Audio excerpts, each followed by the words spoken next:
উত্তর পূর্ব ভারতে অবস্থিত এবং ভারতবর্ষের দ্বিতীয় ক্ষুদ্রতম রাজ্য হলো সিকিম।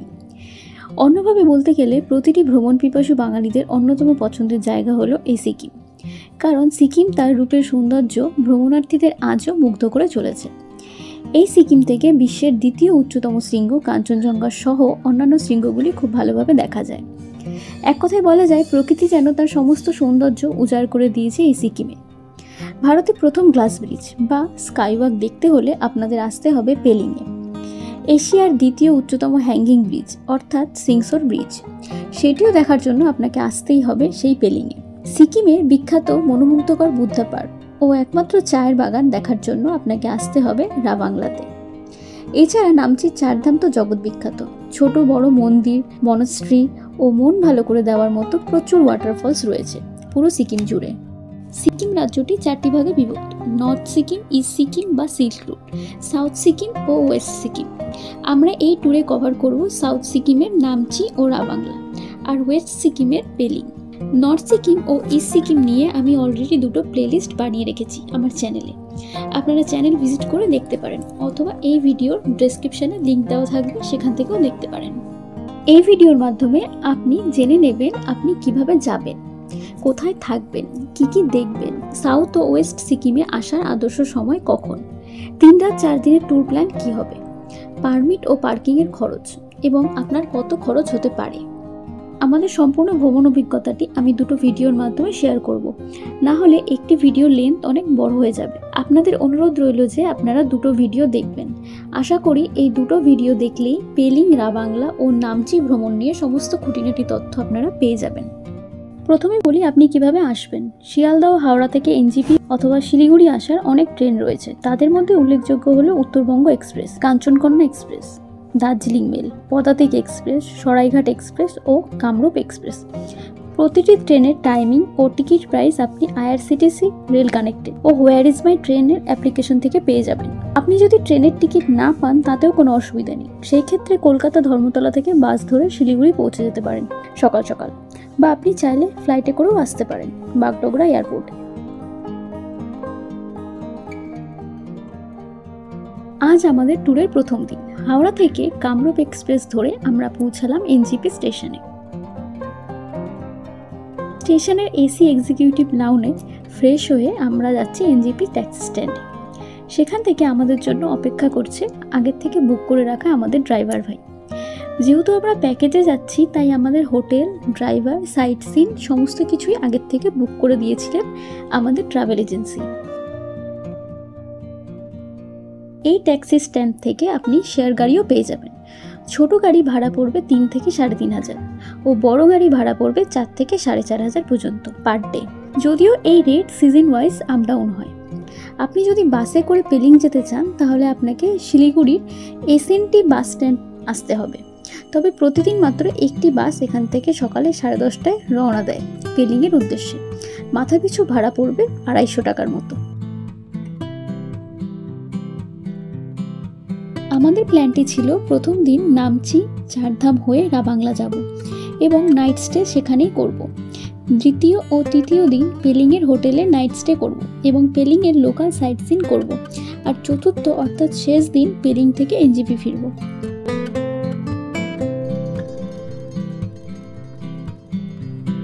এনজিপি থেকে রাবাংলার দূরত্ব 117 কিলোমিটার আর সময় লাগে প্রায় 4 থেকে 4.5 ঘন্টা মতো।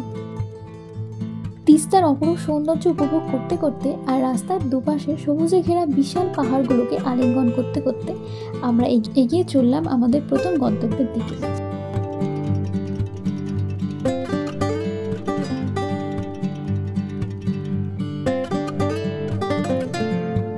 ইতিমধ্যে আমরা এসে পৌঁছালাম আমাদের প্রথম গন্তব্য নামচির চারধামে।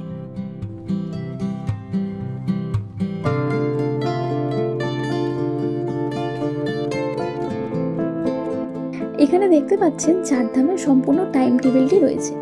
ভিডিওটি পজ করে দেখে নিতে পারেন।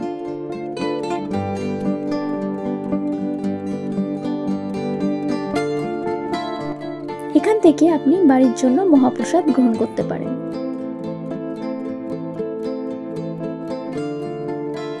আর বাম দিকে রয়েছে এন্ট্রান্স ও টিকিট কাউন্টার। জেনারেল ভিজিটার্সের জন্য চারধামে এন্ট্রি ফিস 50 টাকা পার হেড, সিনিয়র সিটিজেন ও আর্মি পার্সনদের জন্য 25 টাকা পার হেড। 10 বছরের নিচে বাচ্চা ও লোকাল ভিজিটার্সদের জন্য এন্ট্রি ফিস সম্পূর্ণ ফ্রি।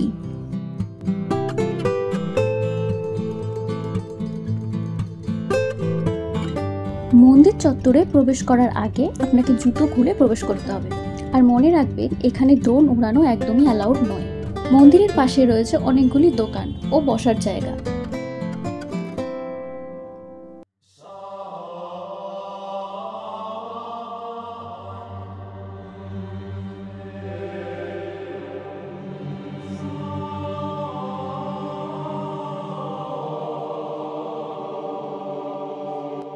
নামচিতে অবস্থিত চারধাম, যা সিদ্ধেশ্বর ধাম নামেও পরিচিত, এটি সিকিমের একটি জনপ্রিয় তীর্থস্থান। চারধামটি সমুদ্রপৃষ্ঠ থেকে প্রায় 5500 ফুট উচ্চতায় সোলফোক পাহাড়ে অবস্থিত। এই ধর্মীয় জায়গাতে হিন্দু ধর্মের 4টি প্রধান ধামের প্রতিরূপ তৈরি করা হয়েছে: বদ্রীনাথ ধাম, দ্বারকা ধাম, রামেশ্বরম ও পুরীর জগন্নাথ ধাম। এছাড়াও এখানে একটি বিশাল শিব মূর্তি রয়েছে, যা প্রায় 108 ফুট উঁচু এবং এর আশেপাশে 12টি জ্যোতির্লিঙ্গের প্রতিকৃতি তৈরি করা হয়েছে। এই ধর্মীয় স্থানটি কেবলমাত্র তীর্থযাত্রীদের জন্য নয়, বরং পর্যটকদের জন্য একটি গুরুত্বপূর্ণ দর্শনীয় স্থান হিসেবে বিবেচিত হয়েছে। এখানকার পবিত্রতা ও প্রকৃতির শান্ত সৌন্দর্য এক অনন্য অভিজ্ঞতা প্রদান করে।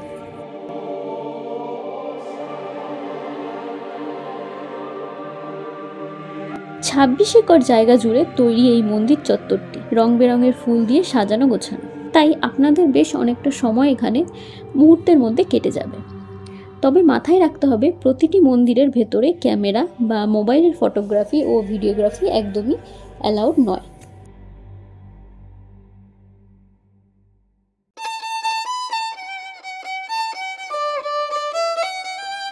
ওয়েদার যথেষ্ট খারাপ হয়ে গেছে এবং বৃষ্টিও শুরু হয়ে গেছে, তাই এখন আমাদের রাবাংলা হোটেলে পৌঁছতে হবে।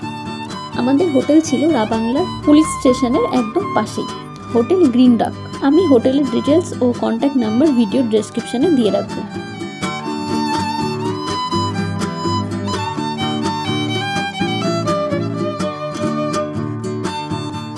আজ আমাদের ট্যুরের দ্বিতীয় দিন।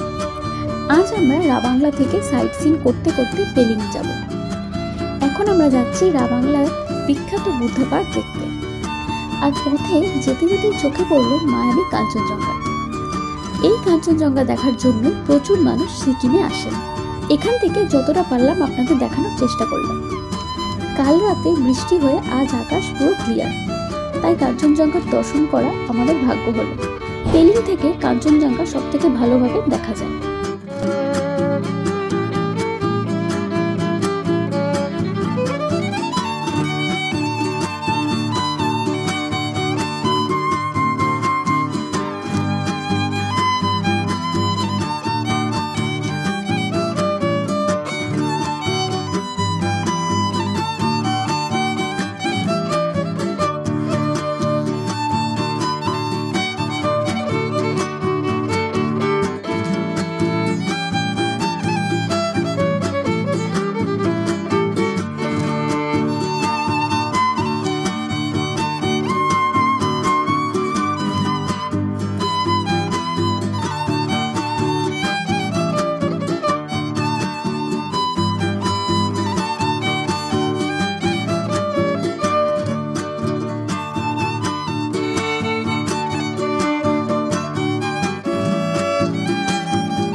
এসে পৌঁছালাম বুদ্ধা পার্কের কাছে।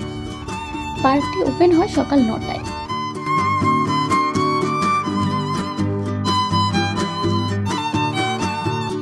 এখানে লেখা আছে বুদ্ধা পার্কের রুলস অ্যান্ড রেগুলেশনস। ভিডিওটি পজ করে দেখে নিতে পারেন।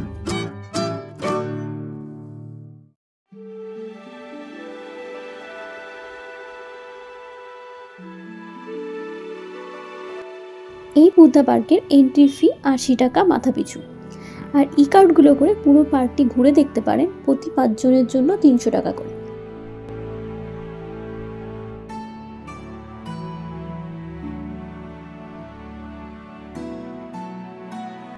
বুদ্ধা পার্কের মেন মন্দিরে যাবার জন্য আপনাকে প্রায় 110টি মতো সিঁড়ি ভাঙতে হবে। তাই আপনাদের সাথে যদি বয়স্ক ব্যক্তি থাকে তাহলে বলবো যে হেঁটে না ওঠাই ভালো হবে। সেক্ষেত্রে ব্যাটারি চালিত গাড়ি বুক করে পুরো পার্কটি পরিদর্শন করতে করতে উপরের মন্দিরে উঠতে পারেন। এখানকার শান্ত স্নিগ্ধ পরিবেশ ও চারিদিকে সবুজে ঢাকা পাহাড় আপনার মনকে চনমনে করে তুলবে আর এনার্জি বুস্টার হিসেবে কাজ করবে।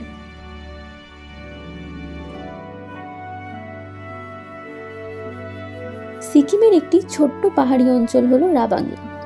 হিমালয় পর্বতমালার বিশেষ করে কাঞ্চনজঙ্ঘা পর্বতে অতি আশ্চর্য দৃশ্যের জন্য পরিচিত একটি জনপ্রিয় পর্যটন কেন্দ্র। রাবাংলা 8000 ফুট উচ্চতায় মৌনম এবং তেন্ডং পাহাড়ের মাঝখানে অবস্থিত। মনোরম দৃশ্যের পাশাপাশি রাবাংলা ধর্মীয় স্থান এবং সাংস্কৃতিক অভিজ্ঞতার মিশ্রণ প্রদান করে।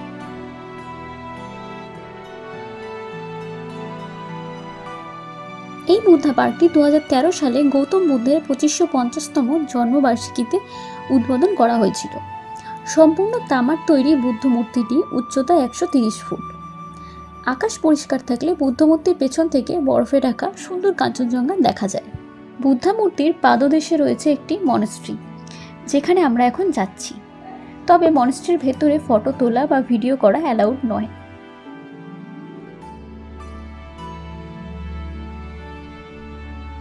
পার্কটি সম্পূর্ণ ভালোভাবে ঘুরতে 1 থেকে 2 ঘন্টা সময় লাগতে পারে।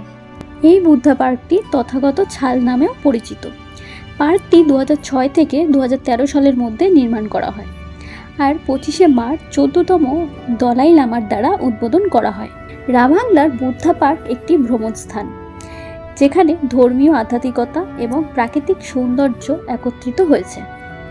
এটি শুধু তীর্থযাত্রী বা পর্যটকদের জন্য নয়, বরং প্রকৃতি প্রেমীদের জন্য একটি আদর্শ গন্তব্য।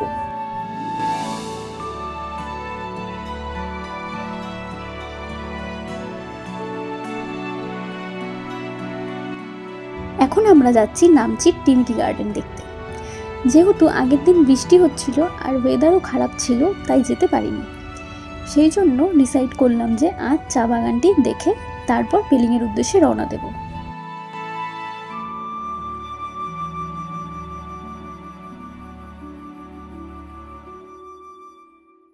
রাবাংলা থেকে টেমিটি গার্ডেনের দূরত্ব 20 কিলোমিটার আর সময় লাগে 1 ঘন্টা মতো। এই চা বাগানের প্রবেশের জন্য টিকিট কাটতে হয়, মাথা পিছু 30 টাকা করে।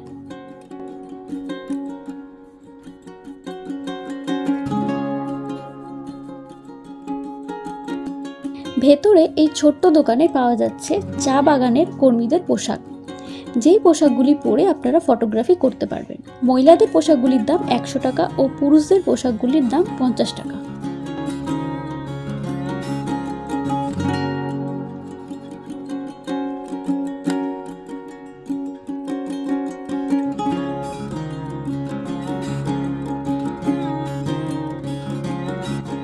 এই চা বাগানটি সিকিম রাজ্যের একমাত্র চা বাগান এবং ভারতের অন্যতম সেরা জৈব চা উৎপাদন কেন্দ্র হিসেবেও পরিচিত। 1969 সালে সিকিমের তৎকালীন রাজা পালদেন নামগিয়াল এই বাগানটি প্রতিষ্ঠা করেন।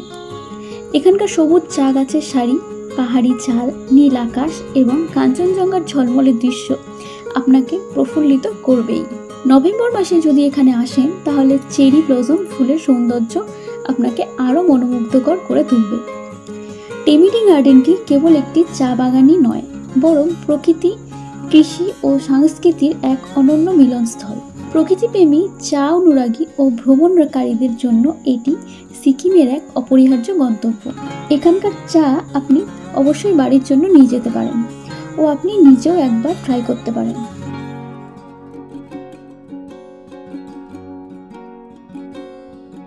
বলে রাখি, এখানে কিন্তু এয়ারটেল ও জিও নেটওয়ার্ক ভালোই কাজ করে। উপরে বাগানের বাইরে রয়েছে ম্যাগি, মোমো ও চাউমিনের দোকান। আপনি চাইলে সেখান থেকে কিছু একটা ট্রাই করতে পারেন।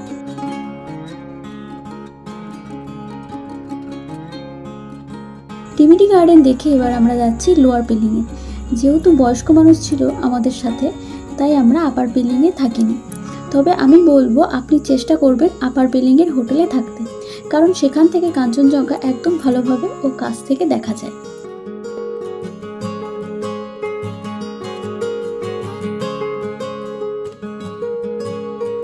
এবারে আমাদের গন্তব্য বার্ড পার্ক ও সিকিমের প্রাচীনতম রাজধানী রাবদানসে রুইন্স। এখানকার টিকিট প্রাইস মাথাপিছু 100 টাকা করে।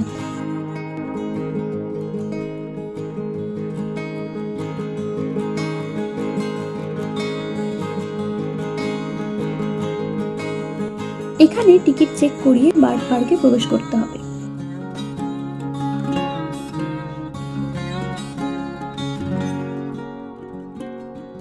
লম্বা এই ব্রিজটি দিয়ে আপনাকে যেতে হবে পাখিদের দেশে। ভেতরে দেখতে পাবে রং বেরঙের বিভিন্ন প্রজাতির পাখি, অনেকটা আমাদের কলকাতার চিড়িয়াখানার মতো।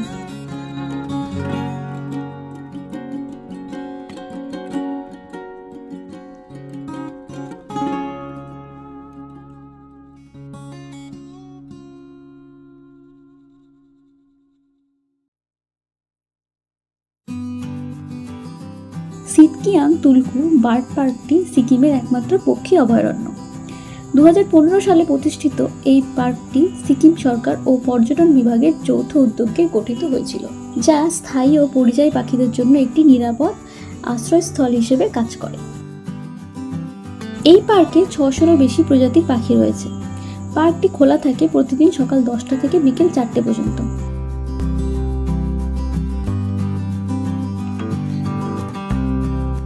বার্ড পার্কটি প্রকৃতি ও পাখি প্রেমীদের জন্য একটি আদর্শ স্থান, যেখানে আপনি হিমালয়ের পাখিদেরও খুব কাছ থেকে দেখতে পারবেন এবং প্রাকৃতিক পরিবেশে সময় কাটাতে পারবেন।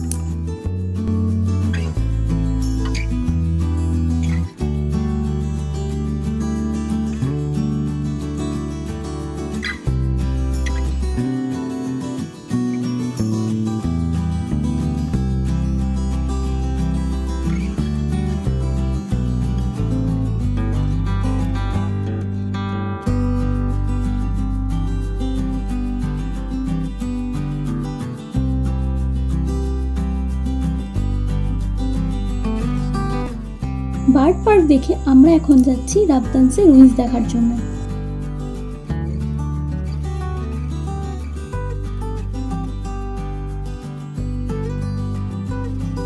এই পথটি অনেক দুর্গম, প্রায় 1.5 কিলোমিটার পথ ট্রেক করে পৌঁছতে হবে উপরে। যাদের পায়ের বা হাঁটুর প্রবলেম আছে বা হার্টের প্রবলেম আছে তাদের এখানে না যাওয়াই ভালো।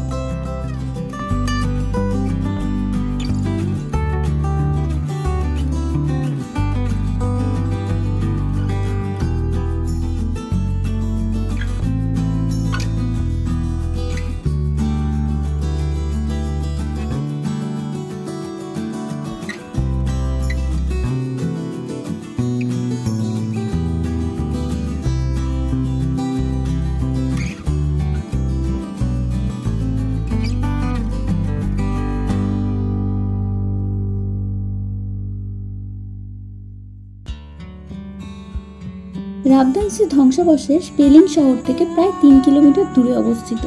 রাবদানসে ছিল সিকিম রাজ্যের দ্বিতীয় রাজধানী, যা 1670 সালে দ্বিতীয় চোগিয়াল তেংসং নামগিয়ালের কর্তৃক প্রতিষ্ঠিত হয়। 1814 সালে গুর্খা সেনাদের আক্রমণে এই শহর ধ্বংসপ্রাপ্ত হয় এবং বর্তমানে এখানে রাজপ্রাসাদ ও বৌদ্ধ স্তূপের ধ্বংসাবশেষ দেখা যায়।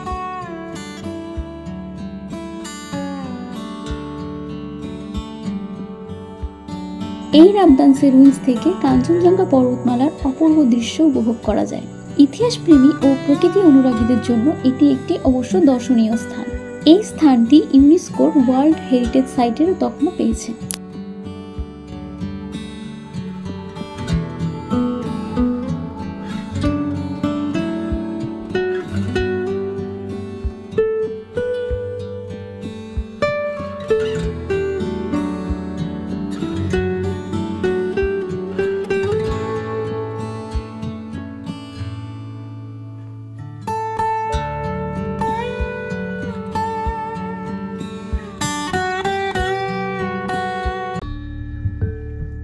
রাবদানসে রুইন্স দেখে আমরা এসে পৌঁছালাম নিকটবর্তী স্পট পেমাংসে মনস্ট্রি। এই মনস্ট্রির এন্ট্রি ফিজ আছে মাথাপিছু 50 টাকা করে, আর এখান থেকেও আমরা কিছুটা কাঞ্চনজঙ্ঘার চূড়া দেখতে পেয়েছিলাম। এই মনস্ট্রি সিকিমের প্রাচীনতম এবং সবচেয়ে গুরুত্বপূর্ণ নিংমা বৌদ্ধ ধর্মের গুম্ফাগুলোর অন্যতম।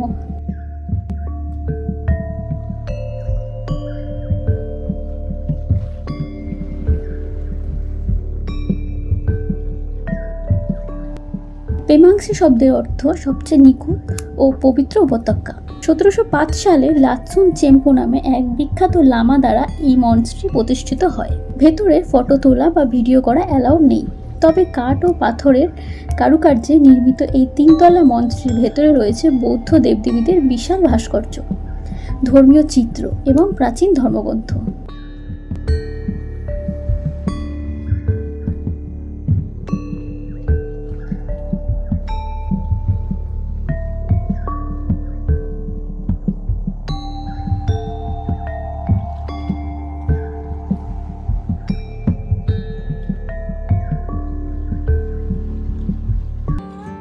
এই হলো লোয়ার বেলিংয়ে আমাদের হোটেল। এখানেই আমরা 2 রাত থাকব। হোটেলের ডিটেলস ও কন্ট্যাক্ট আমি ভিডিও ডেসক্রিপশানে দিয়ে রাখবো। তাহলে প্রথম পর্বটা এখানেই শেষ করছি। ঠিক এখান থেকেই শুরু হবে ভিডিওর দ্বিতীয় পর্বটি। খুব শীঘ্রই আসছি দ্বিতীয় পর্ব নিয়ে। ততক্ষণ আপনি চ্যানেলটি সাবস্ক্রাইব করে পাশে থাকুন। নমস্কার।